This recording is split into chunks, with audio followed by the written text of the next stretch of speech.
जबलपुर के Saint अलोशियस school पर हुए कथित हमले ने एक बार फिर धर्मांतरण के मुद्दे को सार्वजनिक बहस के केंद्र में ला दिया है।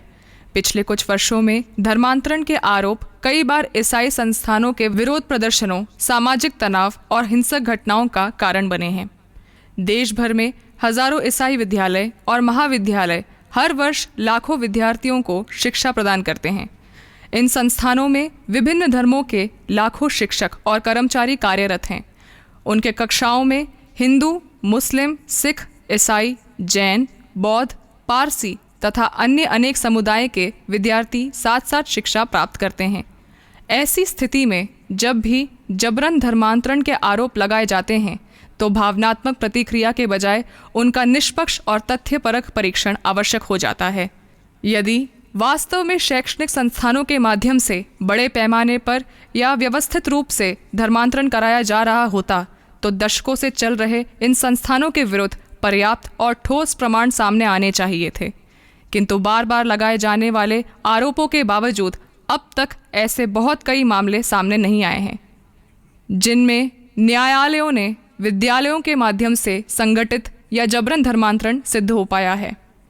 अभिभावक आज भी ईसाई विद्यालयों को क्यों चुनते हैं? एक महत्वपूर्ण तथ्य यह भी है कि ईसाई विद्यालयों में प्रवेश पूरी तरह स्वैच्छिक होता है।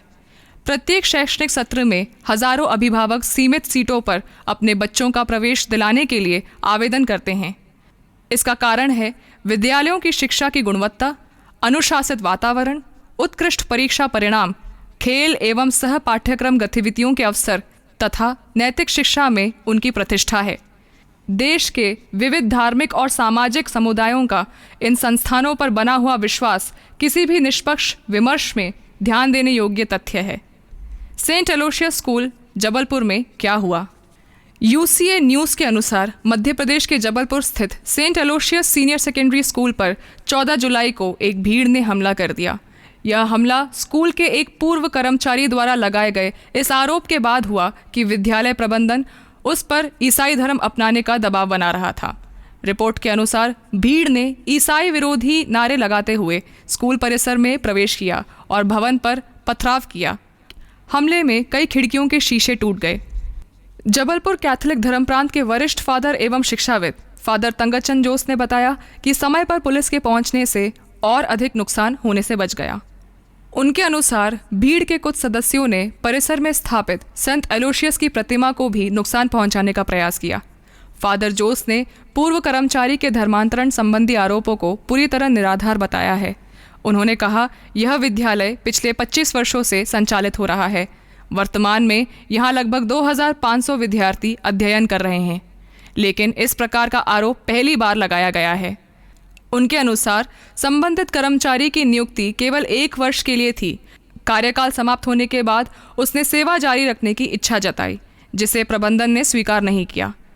इसके बाद उसने कथित रूप से विद्यालय के प्राचार्य फादर सोमी जैकब के विरुद्ध राज्य के धर्मांतरण विरोधी कानून के तहत मामला दर्ज कराने की धमकी दी। फादर जोस का कहना है कि जब वह अपने आरोपों के समर्थन में कोई साक्ष्य प्रस्तुत नहीं कर सका, तब उसने कुछ हिंदू संगठनों का सहयोग लेकर विद्यालय के विरुद्ध अभियान चलाने का प्रयास किया। जबलपुर के सेवानिवृत्त बिशप जेराल्ड अल्मेडा ने इस घटना को राज्य में ईसाई समुदाय और उसके संस्थानों के विरुद्ध हो रहे लक्षित हमलों की श्रृंखला का हिस्सा बताया है। उन्होंने कहा, हमारे विद्यालयों में सभी धर्मों और संस्कृतियों के लोग पढ़ते हैं और कार्य करते हैं, लेकिन जब किसी व्यक्ति को प्रवेश या नौकरी नहीं मिलती तो धर्मांतरण का आरोप लगाकर संस्थानों पर हमला किया जाता है। बिशप अल्मेडा ने यह भी आरोप लगाया कि राज्य का धर्मांतरण विरोधी कानून कई बार ईसाइयों को झूठे मामलों में फंसाने के लिए दुरुपयोग किया जा रहा है। मध्य प्रदेश में पहले भी हो चुके हैं ऐसे हमले। जबलपुर की घटना कोई अकेली घटना नहीं है। पिछले कुछ वर्षों में मध्य प्रदेश में ईसाई संस्थानों पर इसी प्रकार के कई हमले सामने आए हैं। मार्च 2015 में जबलपुर के एक कैथीड्रल चर्च में एक ईसाई सभा के दौरान भीड़ ने प्रवेश कर संपत्ति को नुकसान पहुंचाया और धर्मांतरण का आरोप लगाया। दिसंबर 2021 में गंज बसौदा स्थित सेंट जोसेफ स्कूल परिसर में प्रदर्शनकारियों ने प्रवेश कर कक्षाओं और विद्यालय की संपत्ति में तोड़फोड़ की। ऐसी अनेक घटनाओं में धर्मांतरण के आरोप लगाए गए, किंतु अधिकांश मामलों में आरोप न्यायिक रूप से सिद्ध नहीं हो सके। इसके बावजूद संस्थानों में तोड़फोड़ करने, सार्वजनिक संपत्ति को नुकसान पहुंचाने या हिंसा फैलाने वालों के विरुद्ध प्रभावी कार्रवाई के उदाहरण बहुत कम देखने को मिलते हैं। कई पर्यवेक्षकों का मानना है कि अनेक मामलों में आरोप लगाने वाले स्वयं भी जानते हैं कि उनके पास पर्याप्त प्रमाण नहीं है, फिर भी आरोपों का उपयोग संस्थानों की छवि धूमिल करने और सामाजिक अविश्वास पैदा करने के लिए किया जाता है। इन घटनाओं के बाद कुछ गंभीर प्रश्न सामने आते हैं। क्या केवल अप्रमाणित आरोपों के आधार पर किसी शैक्षणिक संस्था में घुसकर तोड़फोड़ करना और सार्वजनिक या निजी संपत्ति को नुकसान पहुंचाना उचित ठहराया जा सकता है? यदि बाद में आरोप सिद्ध नहीं होते तो हिंसा और तोड़फोड़ करने वालों की जवाबदेही कौन तय करेगा? क्या कानून का समान रूप से पालन सुनिश्चित करने हेतु झूठे आरोप लगाने और हिंसक भीड़ द्वारा संपत्ति को नुकसान पहुंचाने वालों के विरुद्ध भी कोई कठोर कार्रवाई होनी चाहिए? लोकतांत्रिक व्यवस्था में किसी भी आरोप की निष्पक्ष जांच होना आवश्यक है।